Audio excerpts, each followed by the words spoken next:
Hi everyone, and welcome back to another episode of the Still That Girl series. I am your host, Joey J.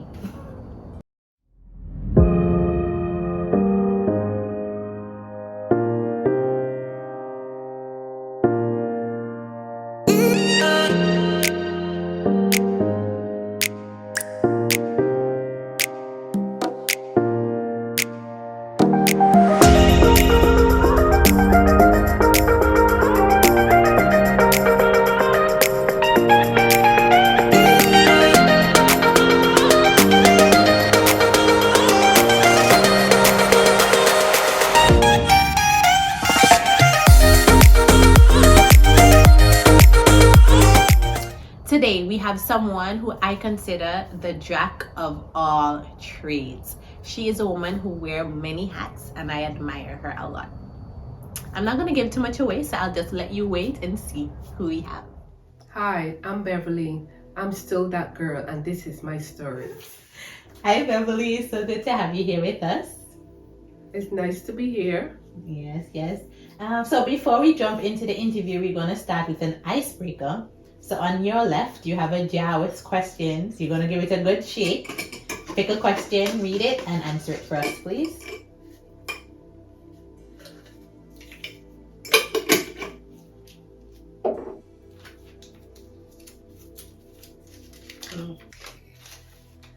If you could eat one food for the rest of your life, what would it be? All right, there's many foods that I really do like, and that would be fruits and probably plums. Plums. Yes. Okay, good one. That was a good one. So now that we are a bit warmed up, you loosen up, you're ready for this? Yes. Okay, so tell us about yourself. We want to know, who is Beverly? Okay, so I am a nurse practitioner. I'm a mom of 2 boys. I am married for 26 years. I worked as a nurse for 12 years and currently working as a nurse practitioner in the Department of Corrections. And I have taken up many roles, including at church and in the community. So that's a little bit about me. The reason we have you here today is because we know that you wrote a book. And if you look on your right, we can see the book right there. It's called Never Give Up on You. Yes. So what made you decide to write a book, and what was the experience like? So it wasn't really my idea or my plan to write a book, but I did enroll in a program for a program that helps you to enhance yourself. If you have any ideas, dreams, it helps you to bring those things to reality. And one of the trends of the program was either to do health and wellness or work with young people. And I was already working with young people, so I decided to take the trend of working with young people. And one of the assignments in that program was to write a book, and you had to pick what you wanted to write the book about. And I choose to write the book about my story and my life because of where I have been and where I was at the moment. So that's the reason I decided to write the book, because the many experiences I've had in my life, I felt that it would be an encouragement and an inspiration to other young people who may at some point may think about giving up. That's really good. That's powerful. And I've read a little bit of your book. I read it and I really enjoyed it. And in the beginning of the book, you mentioned, growing up in a poor family, which made life hard for you. So talk about this experience. So we grew up in the island of Barbados. I was born in St. Lucia, grew up in the island of Barbados, and it was a family of 4 of us at home. My 2 sisters and 1 brother, my mom and my dad. And life was not easy because, in those days you had two parents who, were middle level education, and they were doing all what they could to make ends meet. And we had four of us siblings, and my parents wanted the best for us, but we just couldn't. There was a lot of things we couldn't afford. So we depended a lot on the blessings of the Lord. My parents were they were praying parents. So we depended on the blessings of the Lord to provide majority of the time. There were times we didn't have enough to eat. There were times where, my mom could not afford to go to the store and buy us nice clothes. So she did the best she could to make majority of our clothing, which was okay. There were times where, our shoes was not the best, and we did get laughed at a little bit. But you know what? We made it through, and we had each other, and that was what was most important. Wow, that's very encouraging. So did you at any point feel like, this is your life, you're never going to get out of this situation? To be honest, at times it did feel that way, especially when we were younger.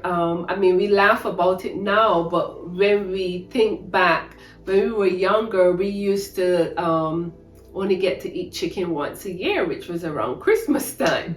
And different things like meats and beef and these things, these were not things that were frequent in our home because we couldn't afford it.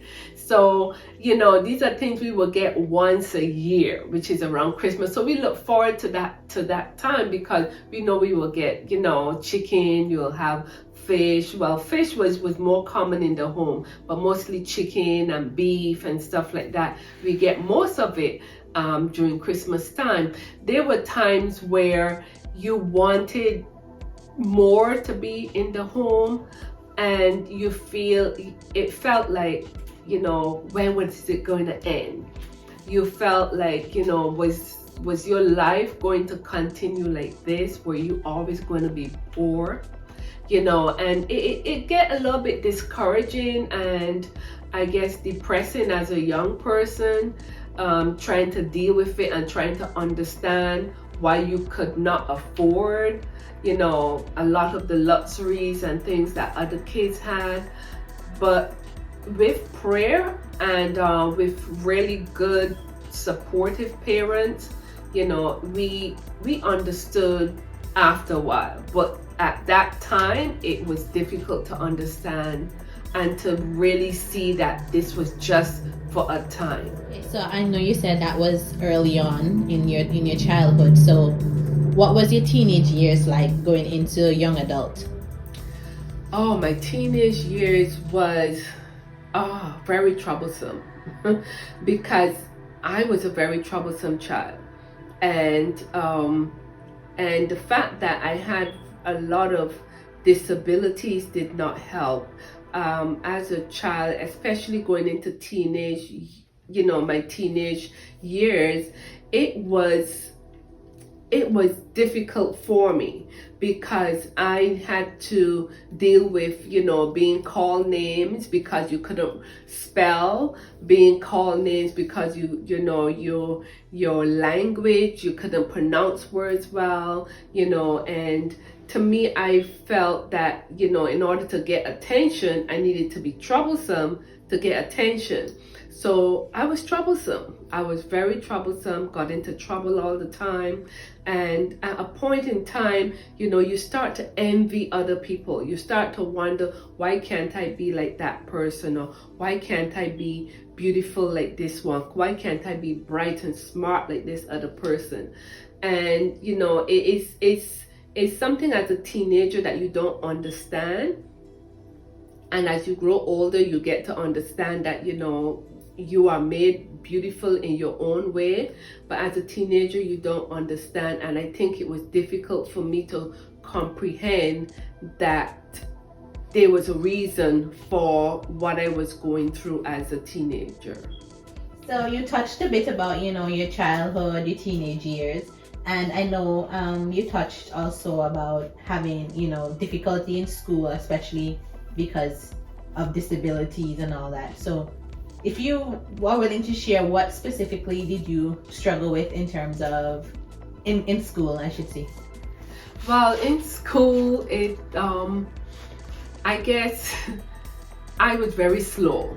I was slow, whereas, during teaching, the teacher would teach a subject, and you find, by the end of the lesson, the kids would have gotten it, understood what was taught, and ready to do the homework at the end of the evening to prepare for the next day. Whereas I was totally lost, and I was so shy, and I think I was more embarrassed of the fact that I was slow, that I never asked questions. I never put up my hands to say, oh, excuse me, I didn't understand that, and I just let it slide because I didn't want to bring attention to myself. So in class, you find that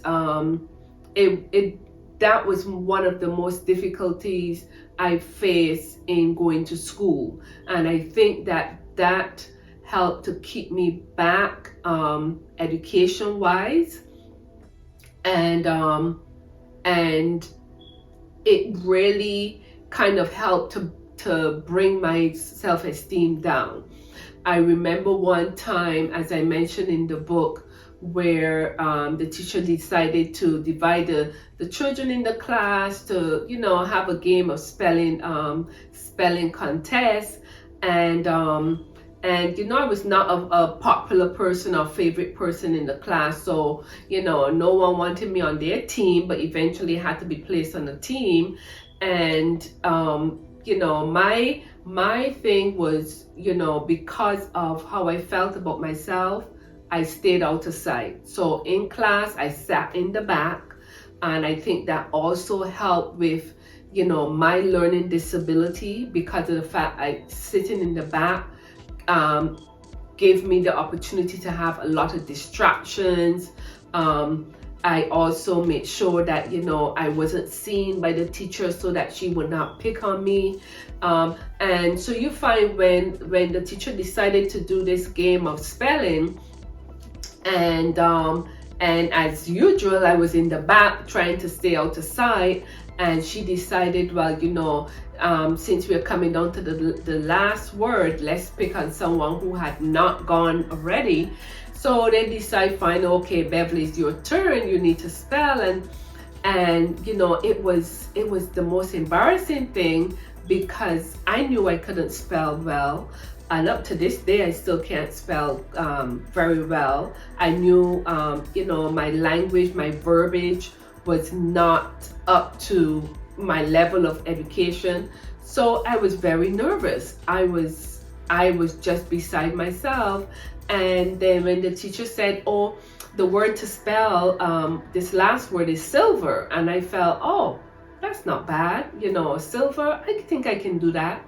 And I still to this day don't understand how I spelled it incorrectly, but it just brought how would I say, not the curtains down, but it just just seal everything off, that you're dumb, you're stupid.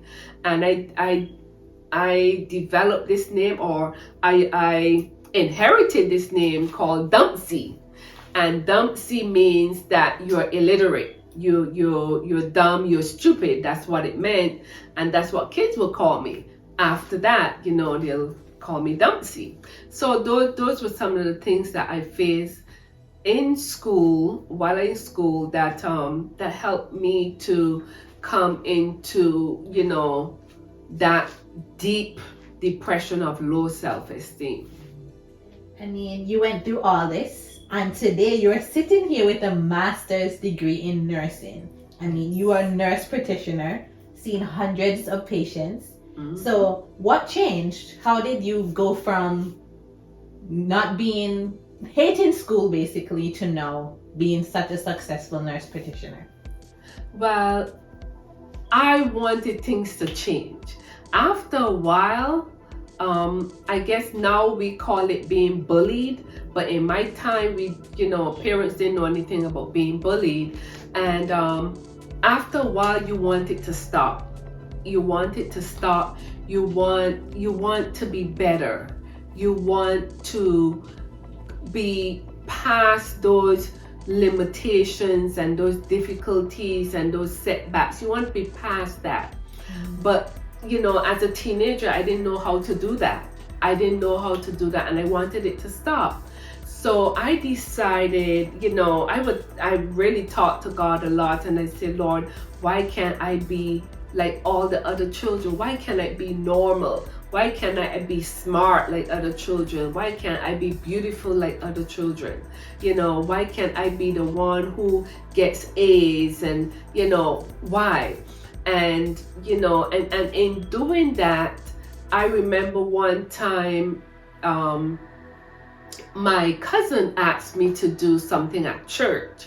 And that was my first time doing something in church. And I was like, at first I wanted to say no, but I had older people in the church who I believe they recognized that, I was dealing with something, but didn't know how to help me.